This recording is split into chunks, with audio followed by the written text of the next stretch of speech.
Hello everyone. Welcome back to machine learning sessions. So in this session, let us discuss about Bayes theorem and concept learning. So in this, we will see the brute force Bayes concept learning. Under this, we will be studying about brute force map learning algorithm. Based on that, we will also see what is map hypothesis and consistent learners. First, let us get into brute force Bayes concept learning.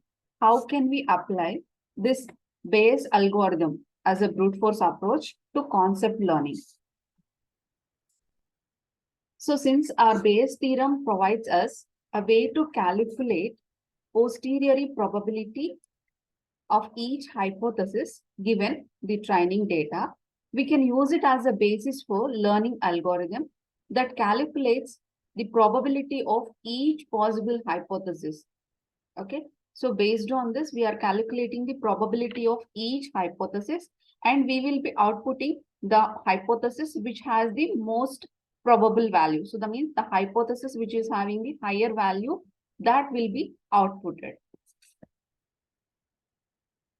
So first, let us see what is this brute force Bayes concept learning. So here again, similar to our concept learning, we are taking the same assumption, which is we are considering a hypothesis space capital H, and this is defined over the instance space capital X, where the target function is defined as C is X tends to 0 or 1. Okay, so the instance space should either map to a 0 or to 1. So this is the target function which we have seen in the concept learning. Same thing we are taking here. So here, X is the set of instances, that is x1, x2, so on up to xn. D is the set of discrete values. So we are assuming set of discrete values, D1, D2, so on up to Dm.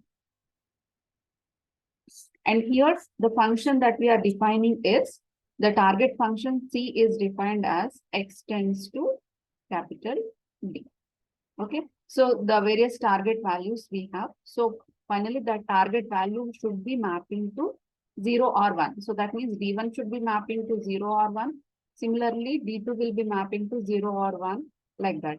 So we have seen the plate tennis, right? So there all the attributes, when you take each instance, finally either it is mapping to an S or no. So S can be treated as 1, no can be treated as 0. So that's what we have seen, right, in the concept learning. So the same assumption we are taking here. So now let us see how to construct the brute force map learning algorithm. Okay, so here for each hypothesis small h in the hypothesis space capital H, first calculate the posteriori probability. Okay, so using Bayes theorem, what is the formula for posteriori probability? It is P of H by D is equals to P of D by H into P of H whole divided by P of D. So this we already know when we discussed about the Bayes theorem.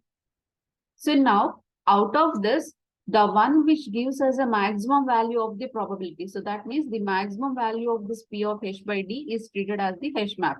So this also we have seen when we discussed the Bayes theorem. So that is H map is equals to argmax of P of H by D. So now to proceed with this map learning algorithm, first of all, we have to know all these values, right? What is this P of D by H? What is P of H and what is P of D? Okay. So first let us calculate this P of D by H and P of H. So for that, we are making few assumptions. The first one is the training data, whatever we are taking, it is noise free. So that means all the time it will be mapping to the target concept. Either it will be mapping to a 0 or it will be mapping to a 1. So D of I is equals to C of Xi. So it is mapping to the target concept. And the target concept is contained in the hypothesis space H. So within the hypothesis space only it is mapping. That means the target concept is consistent with the hypothesis space. And we have no prior reason to believe that any hypothesis is more probable than the other. So that means all the hypotheses are equally probable. So that means they have an equal probability value, equal chance of being selected. So now, based on these assumptions, so let us take the third assumption that we have no prior reason to believe that any hypothesis is more likely than the other. So based on this, let us assume same probability for every hypothesis. And since the target concept C is contained in the hypothesis space H, so the sum of all these prior probabilities is equivalent to 1. So wherever we are taking, so if you are, whenever you are calculating the probabilities values, when you sum them up, it has to be equal to 1. So the same approach we are taking here. So now we can define P of H. So what will be our P of H?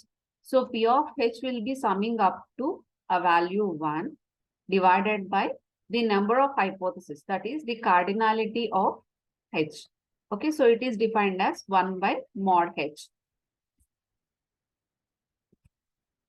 So now P of D by H is the probability of observing the target value capital D for fixed set of instances x1, x2, so on up to xn, given a world or the hypothesis space in which the hypothesis H is holding. So when it holds, whenever the concept is consistent with the hypothesis, whenever the training example is consistent with the hypothesis, then only it will hold, otherwise it will not. So since we are assuming noise-free training data, so that means all the time it is mapping to the target concept, either to a 0 or 1. So the probability of observing DI given H, okay, is 1. When it will be equal to 1, so whenever the target concept or the target value is mapping to the hypothesis. So that means both are agreeing. The target is agreeing with the hypothesis or it is agreeing with the instance. So that means if the example is positive, then the target value is also positive. So that means if it is giving us a value of 1, so here DI is also giving us a value of 1. So then we are taking P of D by H value as 1.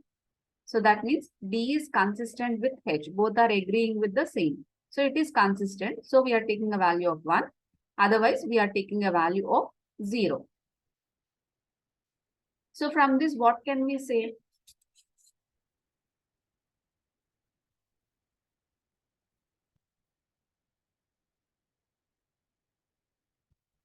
Yes, from this, what can we say? So we can write P of D by H value as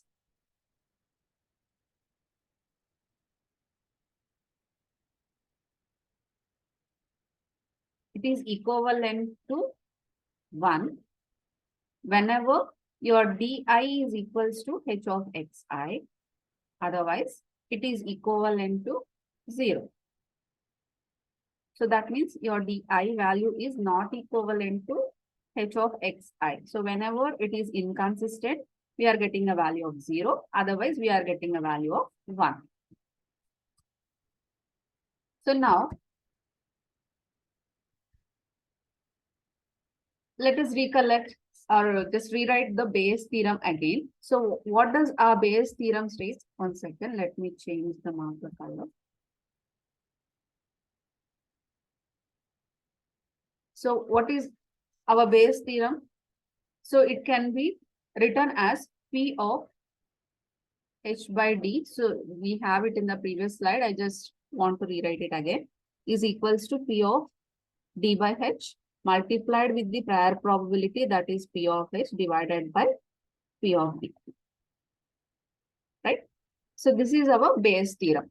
So from this, I already know the value of P of D by H and I also know the value of P of H. So now let us consider the case where H is inconsistent with the training data.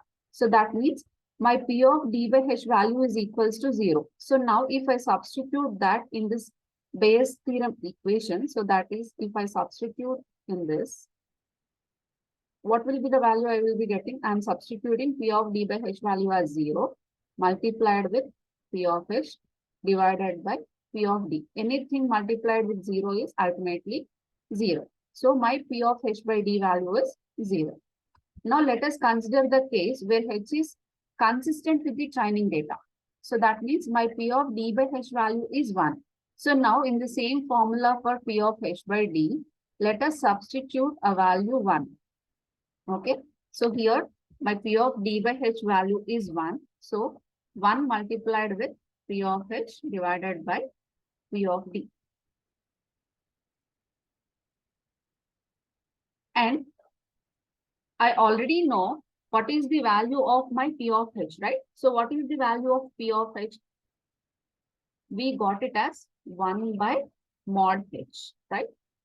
Let us take the same and let us write P of D as it is. So now the only value that I should know is P of D, right? So now let's compute for this. So P of D is sigma P of D by Hi multiplied with P of Hi. We can take it, right?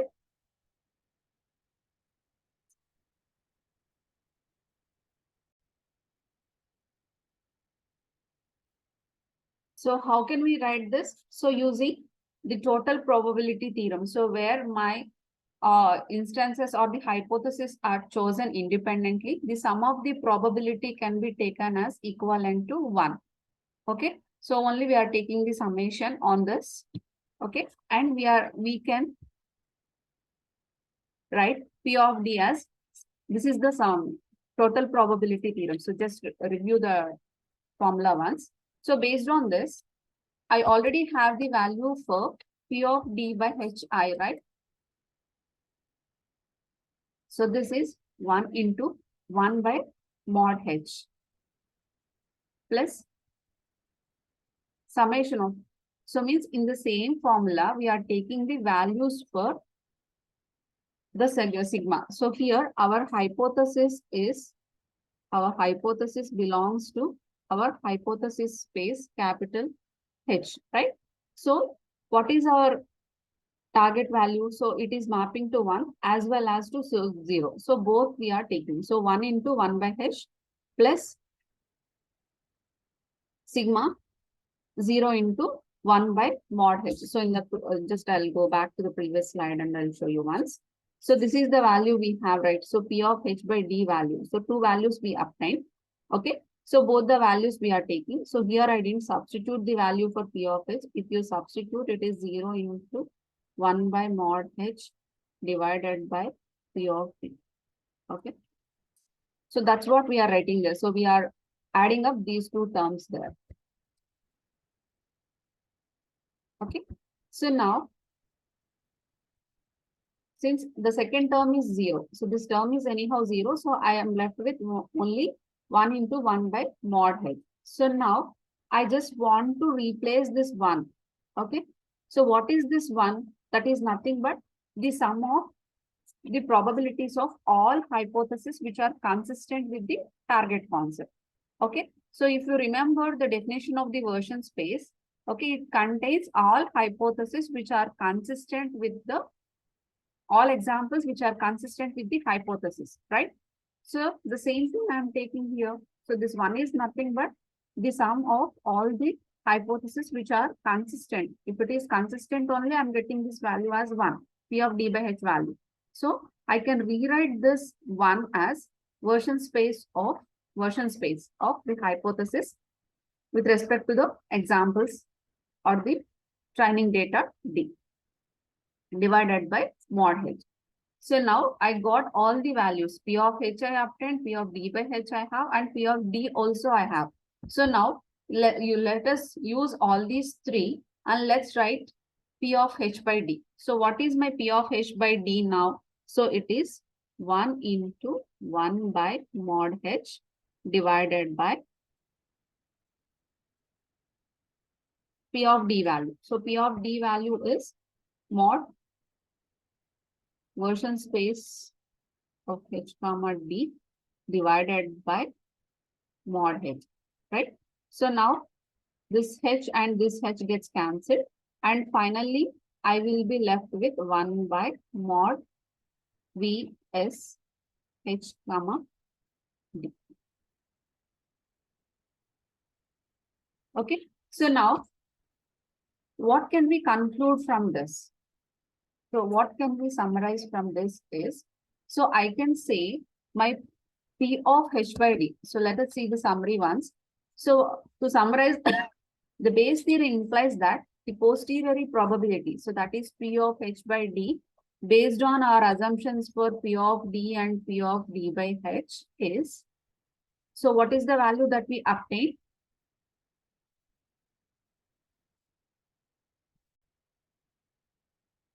So now P of H by D is equals to 1 by mod Vs Hd whenever H is consistent with D, otherwise it is 0. So that is what we have derived, right? So now based on this,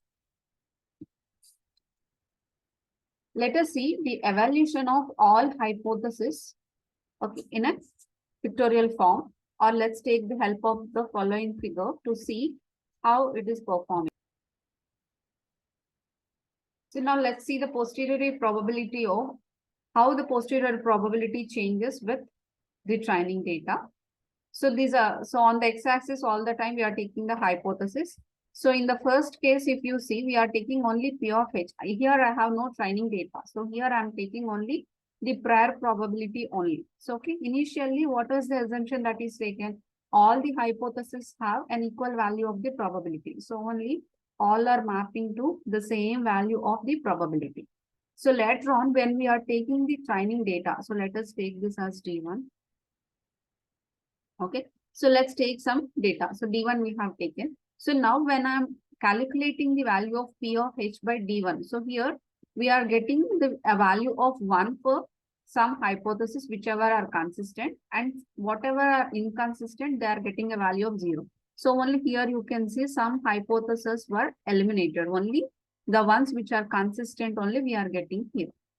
Okay, so now we are adding some more data, not only D1. So we are taking another set of training examples also, D1 and D2. So we are increasing the training data. So as the training increases, what will happen? So the algorithm will become perfect. Okay, so it will learn a perfect value. And here you can see the consistency. So it is becoming equal to the version space. So equal to the value of the version space. The probability of the hypothesis becoming 1, it is increasing. So here you can see, here I have a little increase in the probability value, and here I have more increase in the probability value. So this is increasing with the help of the training data. As I increase the training data, my algorithm is becoming more perfect and the probability value is increasing. So now what can we conclude? So we can conclude that from our choices for P of H and P of D by H, every consistent hypothesis has a probability of 1 by version space, and every inconsistent hypothesis has a posteriori probability which is equals to 0. Okay, and here you can see this is going to be a number because we are taking the cardinality, the number of hypotheses that we have in the version space. Okay, so that number we will be getting here, and that will be the probability value. So now, based on this, we can say every consistent hypothesis is a map hypothesis, maximum a posteriori hypothesis. So now, based on this map hypothesis and the consistent learners, let us learn in detail about the map hypothesis and the consistent learners. So here, what we have learned earlier, a learning algorithm is a consistent learner provided it outputs a hypothesis that commits to 0 errors over the training examples. When we are adding more and more examples, it is giving us a less value. It should give us a less value of error. So only we are getting a value of 1.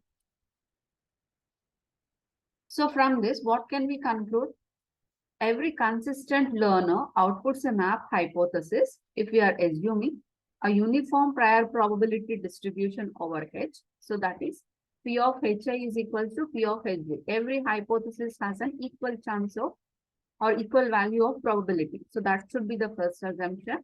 And the second thing is, we are taking the map hypothesis will become deterministic, noise-free, if we take deterministic noise-free training data. So that means P of D by H value is equals to 1 if D and H are consistent. That's what we have seen, right? Otherwise, 0. So let us apply this concept to our finders algorithm.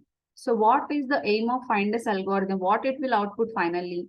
It will output a maximally specific, consistent hypothesis, right? So this I want to make it to a map hypothesis. So if I have to do this, what I should do? I should apply this Bayes theorem.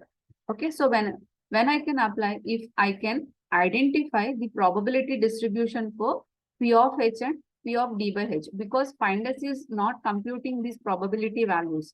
It is only giving us maximally consistent hypothesis.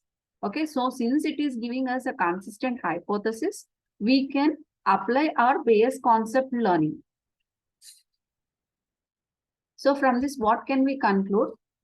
The Bayesian framework allows us to characterize the behavior of the learning algorithms. Let it be a finders or let it be a candidate elimination. Okay.